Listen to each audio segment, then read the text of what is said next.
Good morning, children. So today's class we are going to know about ancient civilization of the world. So in this chapter, you are going to know about the great civilizations of the world: Egypt, Mesopotamia, and China, their art, architecture, and lifestyle of different civilizations. You know, many civilizations were took part in the world at the time of Indus Valley civilization. So Indus valley civilisation ಏನು ಒಂದು Harappan civilisation ಏನಿದೆ ಅದನ್ನು Indus valley civilisation ಅಂತಲೂ ಕರಿತೀವಿ, ಸಿಂಧೂ ನಾಗರಿಕತೆ. So ಈ ಒಂದು ಟೈಮಲ್ಲಿ many other civilisation also took part, that is flourished. They are Egyptian civilization, Mesopotamian civilization, Chinese civilization in Asia and Africa. The Egyptian civilization. So now we know about Egyptian civilization. Generally, all civilizations have originated in the river plain. ನಿಮಗೆ ಗೊತ್ತಿದೆ. So ಎಲ್ಲ ಒಂದು ನಾಗರಿಕತೆ ಒಂದು ನದಿಯ ಒಂದು ತಪ್ಪಲಿನಲ್ಲಿ ಏನು ಹುಟ್ಟುತ್ತೆ, ಒರಿಜಿನೇಟ್ ಆಗುತ್ತೆ. ಅದೇ ರೀತಿ ಈ ಒಂದು ಈಜಿಪ್ಟಿಯನ್ ಸಿವಿಲೈಸೇಷನು ಸಹ ಒರಿಜಿನೇಟ್ ಆಗುತ್ತೆ ಎಲ್ಲಿ? In the river Nile. The relics obtained here proclaim the grandeur of Egypt. So ಇಲ್ಲಿ ಒಂದು ರಿಮೈನ್ಸ್ ಏನು ಸಿಕ್ಕಿದೆ ಅದರಿಂದ ನಮಗೆ ಈ ಒಂದು ಈಜಿಪ್ಟಿನ ಒಂದು ಶ್ರೀಮಂತಿಕೆ ಹೇಗಿತ್ತು ಅನ್ನೋದು ಗೊತ್ತಾಗುತ್ತೆ. So you can see huge pyramids, sculptures, temples and inscriptions in these temples tell us about Egyptian culture and history. ನಮಗೇನು ಒಂದು ಈಜಿಪ್ಟಲ್ಲಿ ಒಂದು ಹ್ಯೂಜ್ ಪಿರಮಿಡ್ಸು, ಸ್ಕಲ್ಪ್ಚರ್ಸು, ಟೆಂಪಲ್ಸು ಮತ್ತು ಇನ್ಸ್ಕ್ರಿಪ್ಷನ್ಸ್ ಏನು ಸಿಕ್ಕಿದೆ, ಈ ಒಂದು ಇನ್ಸ್ಕ್ರಿಪ್ಷನ್ಸಿಂದ ನಮಗೆ ಈಜಿಪ್ಟಿನ ಒಂದು ಕಲ್ಚರ್ ಬಗ್ಗೆ ಮತ್ತು ಹಿಸ್ಟ್ರಿ ಬಗ್ಗೆ ನಾವು ತಿಳ್ಕೊಂಡಿದ್ದೀವಿ. ಅಂದರೆ ಹಿಸ್ಟ್ರಿ ಬಗ್ಗೆ, ಇತಿಹಾಸದ ಬಗ್ಗೆ ನಮಗೆ ಗೊತ್ತಾಗಿದೆ. So now we know about the contribution of Egyptians. The Egyptians were expert farmers. So ಇವರು ರೈತರಾಗಿದ್ದರು, ಅಂದರೆ ವ್ಯವಸಾಯ ಮಾಡೋದ್ರಲ್ಲಿ ತುಂಬ ಎಕ್ಸ್ಪರ್ಟ್ ಆಗಿದ್ದರು. ಯಾರು? Egyptians. And they knew about irrigation. ಅವ್ರಿಗೆ ಇರಿಗೇಷನ್ ಬಗ್ಗೆ ತುಂಬಾ ಗೊತ್ತಿತ್ತು. ಅಂದರೆ ನೀರಾವರಿ ಅನ್ನೋದನ್ನ ನಾವು ಇರಿಗೇಷನ್ ಅಂತೀವಿ. ನೀರನ್ನು ಒಂದು ವ್ಯವಸಾಯಕ್ಕೆ ಸರಬರಾಜು ಮಾಡೋದು. ಸೊ ಆ ರೀತಿಯಾದ ಒಂದು ಇರಿಗೇಷನ್ ಸಿಸ್ಟಮ್ನ ತಿಳ್ಕೊಂಡಿದ್ರು. They built temples and they invented the calendar which has helped us to measure time. So ಇವರು ಒಂದು ಕ್ಯಾಲೆಂಡರ್ನ ಇನ್ವೆಂಟ್ ಮಾಡಿದ್ರೆ ಯಾರು? ಈಜಿಪ್ಟಿಯನ್ಸ್. ಇದರಿಂದ ನಮಗೆ ಟೈಮ್ ಮೆಜರ್ ಮಾಡೋಕ್ಕೆ ಹೆಲ್ಪ್ ಆಯಿತು. You know timings, so it help for the measuring time. So who invented the calendar? Egyptians. Many more than anything else they had master the art of writing. So ಇದೆಲ್ಲನೂ ಮೀರಿ ಅವರು ಒಂದು ಬರವಣಿಗೆನ ಕಂಡುಹಿಡಿದ್ರು. They are the master of art of writing. So it was A symbolic language. So ಯಾವ ರೀತಿಯಾದ ಒಂದು ಬರವಣಿಗೆನ ಕಂಡುಹಿಡ್ತಾರೆ, ಯಾವ ರೀತಿಯಾದ ಒಂದು ಬರವಣಿಗೆಯಲ್ಲಿ ಅವರು ಮಾಸ್ಟರ್ ಆಗಿದ್ರು ಅಂದರೆ ಸಿಂಬಾಲಿಕ್ ಲ್ಯಾಂಗ್ವೇಜ್, ಸಿಂಬಲ್ಸ್ ರೀತಿಯಾದ ಒಂದು ಬರವಣಿಗೆ. It consisted of small drawings and has been called hieroglyphic sacred writing. So ಇದು ಯಾವ ರೀತಿಯಾದ ಒಂದು ರೀತಿಯಲ್ಲಿತ್ತು? ಸ್ಮಾಲ್ ಡ್ರಾಯಿಂಗ್ಸ್ ಮೂಲಕ ಇರ್ತಾಯಿತ್ತು, ಸ್ಮಾಲ್ ಡ್ರಾಯಿಂಗ್ಸ್ ಇರ್ತಾಯಿದ್ವು. ಇದನ್ನು ಅವರು ಹೀರಿಯೋಗ್ರಫಿಕ್ಸ್ ಅಂತ ಕರೀತಾಯಿದ್ರು. It called as hieroglyphics, that is sacred writings. So this is the contribution of Egyptians. So ನಾವು we know about the Nile valley. So Nile ವ್ಯಾಲಿನ ಗಿಫ್ಟ್ ಆಫ್ ಈಜಿಪ್ಟ್ ಅಂತ ಕರೀತಾರೆ. ಸೊ ಈ ನದಿ ಇಲ್ಲ ಅಂದಿದ್ರೆ ಈಜಿಪ್ಟಿಯನ್ ನಾಗರಿಕತೆ ಇರ್ತಾ ಇಲ್ಲ ಅಂತ. So the gift of Nile. So every rainy ಸೀಸನಲ್ಲಿ ಏನಾಗ್ತಾಯಿತ್ತು, ಈ ಒಂದು ರಿವರ್ ನೈಲ್ ಏನಾಗ್ತಾಯಿತ್ತು, ಒಂದು ಲೇಕಾಗಿ, ಹ್ಯೂಜ್ ಲೇಕಾಗಿ ಮಾರ್ಪಾಟಾಗ್ತಾಯಿತ್ತು. ಆದರೆ ಸಮ್ಮರಲ್ಲಿ ಡ್ರೈ ಆಗ್ತಾಯಿತ್ತು ಈ ವ್ಯಾಲಿ. ಸೊ ಈ ಒಂದು ವ್ಯಾಲಿ ಡ್ರೈ ಆದಾಗ ಆ fertile layer of clay soil ಏನು ಇರ್ತಾಯಿತ್ತಲ್ಲ ಅದನ್ನು ಗ್ರೇಸಿಂಗ್ಗೆ ಫೀಲ್ಡ್ ಆಗಿ ಯೂಸ್ ಮಾಡ್ತಾಯಿದ್ರು. ಅಷ್ಟೇ ಅಲ್ಲದೆ ನೈಬರಿಂಗ್ ಅಗ್ರಿಕಲ್ಚರಲ್ ಲ್ಯಾಂಡ್ಸ್. ಸೊ ನೈಬರಿಂಗು ಒಂದು ಸುತ್ತಮುತ್ತಲ ಲ್ಯಾಂಡನ್ನು ವ್ಯವಸಾಯಕ್ಕೋಸ್ಕರ ಯೂಸ್ ಮಾಡ್ತಾಯಿದ್ರು. The work that could be need the hundreds of people labours was being done by the kind river all alone. So ಈ ಒಂದು ಮಾರ್ಪಾಟಾಕೆಂದರೆ ಈ ರೀತಿಯಾದ ಒಂದು ವರ್ಕ್ ಆಗಬೇಕಂದ್ರೆ ಏನೋ ಒಂದು ಹಂಡ್ರೆಡ್ಸ್ ಆಫ್ ಪೀಪಲ್, ಕೆಲಸಗಾರರು, ಲೇಬರರ್ಸ್ ಅಂದರೆ ಕೆಲಸಗಾರರು ಬೇಕಾಗಿತ್ತು. ಆದರೆ ಈ ರಿವರ್ ನೈಲ್ ಒಂದೇ ಈ ಕೆಲಸನ ಮಾಡ್ತಾ ಇತ್ತಂತೆ. So this fertile land provided food for the population for the first town in area. So ಈ ಒಂದು ಫರ್ಟೈಲ್ ಲ್ಯಾಂಡ್ ಏನಿತ್ತು, ಫಲವತ್ತಾದ ಭೂಮಿ ಏನಿತ್ತು, ಇದು ಫುಡ್ಡನ್ನು ಪ್ರೊವೈಡ್ ಮಾಡ್ತಿತ್ತು ಅಲ್ಲಿನ ಜನರಿಗೆ. So not all agricultural regions were in the valley. So ಎಲ್ಲ ಅಗ್ರಿಕಲ್ಚರಲ್ ರೀಜನ್ಸು ಈ ಒಂದು ವ್ಯಾಲಿಲಿ ಇರಲಿಲ್ಲ, ವ್ಯವಸಾಯದ ಒಂದು ಪ್ಲೇಸಸ್ಸು. ಆ ಕಾರಣಕ್ಕೋಸ್ಕರ ಏನು ಮಾಡ್ತಾಯಿದ್ರು, ಸ್ಮಾಲ್ ಕ್ಯಾನಲ್ಸ್ ಮತ್ತು ವೆಲ್ಸನ್ನು ಕನ್ಸ್ಟ್ರಕ್ಟ್ ಮಾಡ್ತಾಯಿದ್ರು.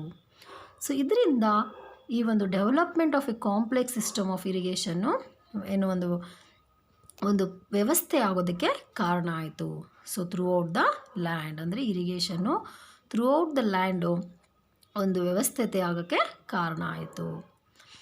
So this land is called as an gift of the river Nile. So ಇಲ್ಲಿ ದ ಪ್ರಾಸ್ಪರಸ್ ವೆಲ್ತಿ ಈಜಿಪ್ಟಿಯನ್ಸ್ ಮತ್ತು ಪೆಸೆಂಟ್ ಸಿಟಿಸನ್ಸ್ ಏನಿದ್ರು ಡ್ಯೂರಿಂಗ್ ಲೀಜರ್ ಟೈಮಲ್ಲಿ ಏನು ಮಾಡ್ತಾಯಿದ್ರು ಅಂದರೆ ಅವರು ಒಂದು ಆರ್ಟಿಸ್ಟಿಕ್ ಕ್ರಿಯೇಷನಲ್ಲಿ ಆರ್ಟಿಸ್ಟಿಕ್ಸ್ ವರ್ಕ್ ಅದರಲ್ಲಿ ಒಂದು ಎಂಗೇಜ್ ಆಗ್ತಾಯಿದ್ರು ಇಲ್ಲಿನ ಒಂದು ಪೆಸೆಂಟ್ಸ್ ಮತ್ತು ವೆಲ್ತಿ ಪೀಪಲ್ ಫ್ರೀ ಟೈಮಲ್ಲಿ, ಲೀಜರ್ ಟೈಮ್ ಅಂದರೆ ಫ್ರೀ ಟೈಮಲ್ಲಿ. ಸೊ ಇಲ್ಲಿ role of priest was important.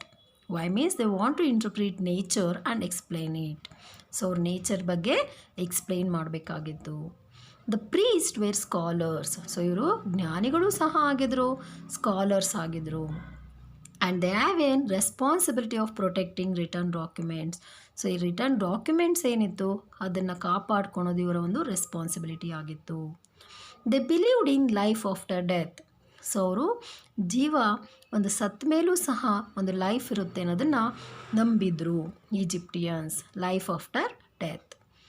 So they believed that man had to give an account of his deeds on the earth to Osiris. So ನಮ್ಮ ಒಂದು deeds ಏನಿದೆ, ಆಸೆಗೇನಿದೆ, ಅದನ್ನು ನಾವು ದೇವರಿಗೆ ಅರ್ಪಿಸ್ಬೇಕು ಅನ್ನೋದು ಅವರ ಒಂದು ನಂಬಿಕೆ ಆಗಿತ್ತು. ಸೊ ಆ ಒಂದು ಅರ್ತ್ ಒರಿಸಿಸ್ ಅನ್ನೋದು ಈ ಒಂದು powerful god of life and death ಆಗಿತ್ತು. So Osiris the most powerful god of life and death. So ಅದಕ್ಕೆ ಇವರು ಬಿಲೀವ್ ಮಾಡಿದರು, ಮನುಷ್ಯ ಈ ಒಂದು ಡೀಡ್ಸ್ ಏನಿದೆ ಅದಕ್ಕೆ ನಾವು accountable. The priest considered that life on the earth was temporary and was needed one day to preserve for the next life. So ಇಲ್ಲಿ ಈ ಒಂದು ಪ್ರೀಸ್ಟ್ ಏನು ಮಾಡಿದರು, ಈ ಒಂದು ಜೀವನ ಏನಿದೆ ಅದು ಟೆಂಪರರಿ, ಸೊ ನೆಕ್ಸ್ಟ್ ಲೈಫಿಗೆ ನಾವು ಪ್ರಿಪೇರ್ ಆಗಬೇಕು ಅಂತ ಬಿಲೀವ್ ಮಾಡಿದರು.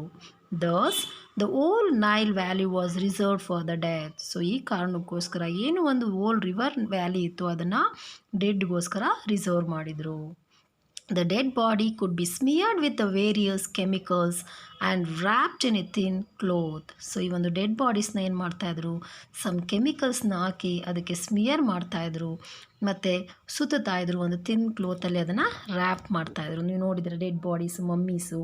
ಸೊ ಮಮ್ಮಿ ರಿಟರ್ನ್ಸ್, ಆ ಫಿಲಮಲ್ಲಿ ಯಾವ ರೀತಿ ಆ ಒಂದು ಮಮ್ಮೀಸ್ ಇರ್ತಾಯಿತ್ತು ಅಂತೇಳಿ, ಸೊ ಆ ರೀತಿ ಒಂದು ಕ್ಲೋತಲ್ಲಿ ಸುತ್ತಾಯಿದ್ರು. The entire body was in this way preserved. So ಈ ರೀತಿ ಎಂಟೈರ್ ಬಾಡಿನ ಪ್ರಿಸರ್ವ್ ಮಾಡ್ತಾಯಿದ್ರು. The body protected thus was called a mummy. So ಈ ರೀತಿಯಾಗಿ ಒಂದು ಪ್ರೊಟೆಕ್ಟ್ ಮಾಡಿರೋ ಒಂದು ಬಾಡಿನ ಮಮ್ಮಿ ಅಂತ ಕರಿತೀವಿ. So it is called mummy. It could be kept in a specially design coffin. So ಇದನ್ನು ಯಾವ ಒಂದು ಇದನ್ನು ಒಂದು ಇಡ್ತಾಯಿದ್ರು ಅಂದರೆ ಒಂದು ಸ್ಪೆಷಲ್ ಆಗಿ ಡಿಸೈನ್ ಮಾಡಿರೋ ಒಂದು ಕಫಿನ್ ಅಂದರೆ ಬಾಕ್ಸು, ಅದರಲ್ಲಿ ಪ್ರಿಸರ್ವ್ ಮಾಡ್ತಾಯಿದ್ರು, ಸ್ಪೆಷಲಿ ಡಿಸೈನ್ ಮಾಡ್ತಾಯಿದ್ರು. ಆ ರಾಜಕ್ಕೆ ಸಂಬಂಧಪಟ್ಟ ಅದು ಒಂದು ಬ್ರಾನ್ಸು ಒಂದು ಮುಖವಾಡನ ಮಾಡೋದ್ರ ಮೂಲಕ ಒಂದು ಬಾಕ್ಸಲ್ಲಿ ಪ್ರಿಸರ್ವ್ ಮಾಡ್ತಾಯಿದ್ರು. The grave was considered the two place for an Egyptian. So ಸಮಾಧಿ, ಗ್ರೇವ್ ಅಂದ್ರೇನು ಸಮಾಧಿ. ಸೊ ಅದನ್ನು ಟ್ರೂ ಪ್ಲೇಸ್ ಅಂತ ಕನ್ಸಿಡರ್ ಮಾಡಿದರು ಈಜಿಪ್ಟಿಯನ್ಸು.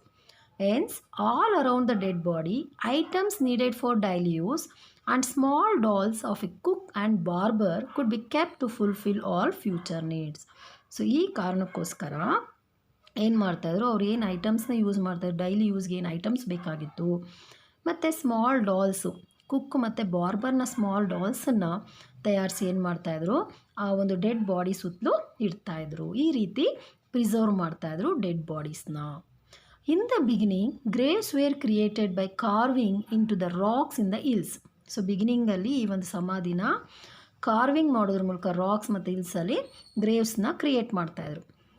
As they move to north, so ನಾರ್ತ್ಗೆ ಮೂವ್ ಆದಮೇಲೆ they had constructed graves in the desert itself. So ಇಲ್ಲಿ ಏನು ಮಾಡ್ತಾರೆ, ಅವರು ಡೆಸರ್ಟಲ್ಲಿ ಈ ಒಂದು ಗ್ರೇವ್ಸನ್ನು ಕನ್ಸ್ಟ್ರಕ್ಟ್ ಮಾಡೋಕ್ಕೆ ಸ್ಟಾರ್ಟ್ ಮಾಡ್ತಾರೆ. Taller towers were built on these graves using huge blocks of stones in order to protect the eternal sleep of the dead. So ಇಲ್ಲಿ ಏನು ಮಾಡಿದ್ರು, ದೊಡ್ಡ ದೊಡ್ಡ ಟವರ್ಸನ್ನ ಕನ್ಸ್ಟ್ರಕ್ಟ್ ಮಾಡೋಕ್ಕೆ ಸ್ಟಾರ್ಟ್ ಮಾಡ್ತಾರೆ. ಈ ಗ್ರೇವ್ಸ್ ಮೇಲೆ, ಸಮಾಧಿ ಮೇಲೆ ದೊಡ್ಡ ದೊಡ್ಡ ಟವರ್ಸ್ನ ಕಟ್ಟಿಸ್ತಾರೆ. ಬೈ ಯೂಸಿಂಗ್ ಯೂಜ್ ಬ್ಲಾಕ್ಸ್, ದೊಡ್ಡ ದೊಡ್ಡ ಬ್ಲಾಕ್ಸ್ ಆಫ್ ಸ್ಟೋನ್ಸನ್ನ ಯೂಸ್ ಮಾಡೋದ್ರ ಮೂಲಕ ಈ ಒಂದು ಟವರ್ಸ್ನ ಕಟ್ಟಿಸ್ತಾರೆ. Why mean to protect the eternal sleep of the dead. So kings and wealthy people viewed with each other to build taller and taller towers. So ಈ ರೀತಿ ಕಿಂಗ್ಸ್ ಮತ್ತು ವೆಲ್ತಿ ಪೀಪಲ್ ಏನು ಮಾಡ್ತಾಯಿದ್ರು, ಈ ಟಾಲರ್ ಮತ್ತು ಟಾಲರ್ ಟವರ್ಸ್ನ construct ಮಾಡ್ತಾಯಿದ್ರು. The Greeks call the structure as pyramids. So Greeks ಏನು ಮಾಡಿದ್ರು, ಈ ಸ್ಟ್ರಕ್ಚರ್ನ ಪಿರಮಿಡ್ಸ್ ಅಂತ ಕರೆದ್ರು. The kings of Egypt were called pharaohs. So Egyptians ರಾಜರನ್ನು ನಾವು ಫೆರಾಹೋಸ್ ಅಂತ ಕರಿತೀವಿ. ಫೆರಾಹೋ ಅಂದರೆ a person who lives in a palatial house, ಅಂದರೆ ಒಂದು ಅರಮನೆಯಲ್ಲಿರೋ ಒಬ್ಬ ಪರ್ಸನ್, ರಾಜ. The peasants who have accepted the rule of powerful Osiris now accepted the rule of ಫೆರಾಹೋ. So ಇಲ್ಲಿ ಪೆಸೆಂಟ್ಸ್ ಏನಿದ್ರು, ಅವರು ಈ ಒಂದು ಒರಿಸಿಸ್ನ ಒಂದು ದೇವರ ಒಂದು ಪವರ್ಫುಲ್ನ ಹೇಗೆ ಅಕ್ಸೆಪ್ಟ್ ಮಾಡ್ಕೊಂಡಿದ್ರು, ಅದೇ ಥರ ಈ ಒಂದು ರೂಲ್ ಆಫ್ ಫೆರೋಸನ್ನು ಅಕ್ಸೆಪ್ಟ್ ಮಾಡ್ತಾರೆ. ಇದಾದಮೇಲೆ ಇಂಡಿಪೆಂಡೆಂಟ್ ಆದಮೇಲೆ prosperous life for 20 centuries, Egypt was ruled over by an Arabian shepherd tribe called Hyksos. So ಇದು ಒಂದು ಲೈಫು, ಪ್ರಾಸ್ಪರಸ್ ಲೈಫು 20 centuries ಕಾಲ ಇರುತ್ತೆ. ಅದಾದಮೇಲೆ Egypt was ruled by Arabian shepherd tribe ಆಳ್ವಿಕೆ ಮಾಡ್ತಾರೆ. ಸೊ ಅವರು Hyksos, they are called Hyksos, tribal people, which attracted it and after defeating it. So attract ಮಾಡ್ತಾರೆ, defeat ಮಾಡ್ತಾರೆ. And they rule for 500 years. So ಎಷ್ಟು ವರ್ಷಗಳ ಕಾಲ rule ಮಾಡಿದ್ರು, 500 years. They looted the wealth of their natives and hence did not become popular. So ಇವ್ರು ಏನು ಮಾಡ್ತಾರೆ, ಆ ವೆಲ್ತನ್ನ ಲೂಟ್ ಮಾಡ್ತಾರೆ. ಸೊ ಅದಕ್ಕೆ ಇವರು ಪಾಪ್ಯುಲರ್ ಆಗಲಿಲ್ಲ. ಸೊ ಇವ್ರು ಆದಮೇಲೆ ಜ್ಯೂಸ್ ಬರ್ತಾರೆ, ಶೆಲ್ಟರ್ ಮಾಡ್ತಾರೆ. ಸೊ ಅವರು ಸಹ ಒಂದು ಹೇಟ್ರೆಡ್ ಮಾಡ್ತಾರೆ. ಸೊ ಇದಾದಮೇಲೆ ಏನಾಗುತ್ತೆ ಅಂದರೆ 1700 BC ಯಲ್ಲಿ ಏನಾಗುತ್ತೆ, ಪೀಪಲ್ ಆಫ್ ತಿಬೇಸು ಒಂದು ಯುದ್ಧನ, ಒಂದು ರಿವಾಲ್ಟ್ ಮಾಡ್ತಾರೆ, ದಂಗೆ ಹೇಳ್ತಾರೆ against the foreigners. So after A prolong conflict, ತುಂಬ ಕಾಲಗಳ ಕಾಲ ಈ ಒಂದು ಯುದ್ಧ ನಡೆಯುತ್ತೆ, ಅಂದರೆ ಒಂದು ರಿವಾಲ್ಟ್, ಕದನ ಆಗುತ್ತೆ. They succeeded in driving Hyksos out of their country. So ಇಲ್ಲಿ ಏನು ಮಾಡ್ತಾರೆ, ಜಯಶಾಲಿ ಆಗ್ತಾರೆ ಈ ಐಕೋಸನ್ನ ಅವ್ರ ದೇಶದಿಂದ ಹೊರ ಹಾಕೋದ್ರಲ್ಲಿ. So Egypt became free once again. ಇದರಿಂದ ಈಜಿಪ್ಟ್ ಏನಾಗುತ್ತೆ, ಮತ್ತೆ ಫ್ರೀ ಆಗುತ್ತೆ. After a thousands of years it came under rule of Sardanapalus of Assyria. So ಕೊನೆಗೆ 1000 years ಆದಮೇಲೆ ಈ ಒಂದು ಈಜಿಪ್ಟು ಯಾರ ಒಂದು ಆಳ್ವಿಕೆಗೆ ಬರುತ್ತೆ ಅಂದರೆ ಅಸ್ರಿಯನ್ನ ಒಂದು ಆಳ್ವಿಕೆಗೆ ಬರುತ್ತೆ. ಸೊ ಇದಾದಮೇಲೆ ಪರ್ಷಿಯನ್ ಎಂಪರರ್ ಕ್ಯಾಂಬಿಸಸ್ ಏನು ಮಾಡ್ತಾನೆ, ಈಜಿಪ್ಟನ್ನ ಆಕ್ಯುಪೈ ಮಾಡ್ತಾನೆ 6th century. ಅದಾದಮೇಲೆ ಅಲೆಕ್ಸಾಂಡರ್ ಆಕ್ಯುಪೈಡ್ ಪರ್ಷಿಯಾ ಇನ್ 4th century BC. ಅಲೆಕ್ಸಾಂಡರು ಪರ್ಷಿಯನ್ನ ಅಟ್ಯಾಕ್ ಮಾಡ್ತಾನೆ. Egypt became the province of Macedonia. ಈ ಒಂದು ಕಾರಣಕ್ಕೋಸ್ಕರ ಈ ಒಂದು ಈಜಿಪ್ಟ್ ಏನಾಗುತ್ತೆ, ಒಂದು ಪಾರ್ಟ್ ಆಗುತ್ತೆ, ಮ್ಯಾಸಿಡೋನಿಯಾದ ಒಂದು ಪ್ರಾವಿನ್ಸ್ ಆಗುತ್ತೆ. One of the Alexander's military generals declared himself the king of Egypt and established the dynasty of Ptolemy. So ಇಲ್ಲಿ ಒಬ್ಬ ಅಲೆಕ್ಸಾಂಡರ್ ಜನರಲ್ನ ಒಬ್ಬ ಮಿಲಿಟರಿ ಜನರಲ್ ಏನು ಮಾಡ್ತಾನೆ, ಇಲ್ಲಿ ಒಂದು ಈಜಿಪ್ಟಿಯಲ್ಲಿ ಒಂದು ಅವ್ರದ್ದೇ ಆದ ಒಂದು ಡೈನಾಸ್ಟಿನ ಸ್ಟಾರ್ಟ್ ಮಾಡ್ತಾರೆ. ಸೊ ಸ್ಟಾರ್ಟ್ ಮಾಡಿ he founded the city of Alexandria. So Alexandria ಅನ್ನೋ ಒಂದು ಸಿಟಿನ ಸ್ಥಾಪನೆ ಮಾಡ್ತಾರೆ. At last came the Romans in 39 BC. ಲಾಸ್ಟಲ್ಲಿ ರೋಮನ್ಸ್ ಬರ್ತಾರೆ. The last Egyptian queen was Cleopatra. So ಇಲ್ಲಿನ ಲಾಸ್ಟ್ ಕ್ವೀನ್ ಯಾರಾಗಿದ್ರು, ಕ್ಲಿಯೋಪಾಟ್ರಾ ಆಗಿದ್ರು. Tried our best to save our country. So ಎಷ್ಟು ಟ್ರೈ ಮಾಡ್ತಾರೆ ಅವ್ರ ದೇಶನ ಕಾಪಾಡೋದಕ್ಕೋಸ್ಕರ. It was said that the Romans feared our beauty more than our troops. ಅವರ ಒಂದು ಬ್ಯೂಟಿಗೆ ತುಂಬ ಮಾರು ಹೋಗ್ತಾ ಇದ್ರಂತೆ. So more than our troops. Twice she was successful in her attack upon the arts of the Roman conqueror. So 2 time ಈ ಒಂದು Romans ಕಾನ್ಕ್ವೆರರ್ಸ್ನ ಆರ್ಟನ್ನ ಗೆದ್ದಿರ್ತಾಳೆ. However, in 13 BC ಆದರೆ 30ನೇ ಶತಮಾನದಲ್ಲಿ ಏನಾಗುತ್ತೆ, Caesar the successor his son-in-law Augustus did not scrum to her beauty like his father-in-law but defeated her army. ಆದರೆ ಕ್ರೇಸರ್ ಆದಮೇಲೆ ಬಂದ ಒಬ್ಬ ಸಕ್ಸೆಸರ್ ರಾಜ ಏನು, ಸನ್ನಿನ್ಲಾ ಅಗಸ್ಟಸ್, ಸನ್ನಿನ್ಲಾ ಕ್ರೇಸರ್ನ ಒಂದು ಸನ್ನಿನ್ಲಾ ಅಗಸ್ಟಸ್ ಏನು ಮಾಡ್ತಾನೆ, ಅವಳು ಬ್ಯೂಟಿಗೆ, ಅವಳು ಒಂದು ಬ್ಯೂಟಿಗೆ ಮಾರು ಹೋಗೋದಿಲ್ಲ, ಲೈಕ್ ಈಸ್ ಫಾದರ್ ಇನ್ ಲಾ. ಆದರೆ ಅವನು ಅಗಸ್ಟಸ್ ಏನು ಮಾಡ್ತಾನೆ, ಅವರ ಒಂದು ಆರ್ಮಿನ ಸೋಲಿಸ್ತಾನೆ. Though he spared her life when he plan to carry her away along with the other spoils of the battle, Cleopatra consume poison and ended her life. So ಕೊನೆಗೆ ಅವಳನ್ನು ಏನು ಮಾಡ್ತಾಳೆ, ಕ್ಲಿಯೋಪಾಟ್ರಾ ಒಂದು ವಿಷನ ತೊಗೊಳೋದ್ರ ಮೂಲಕ ಅವಳ ಜೀವನನ ಎಂಡ್ ಮಾಡ್ಕೊತಾಳೆ.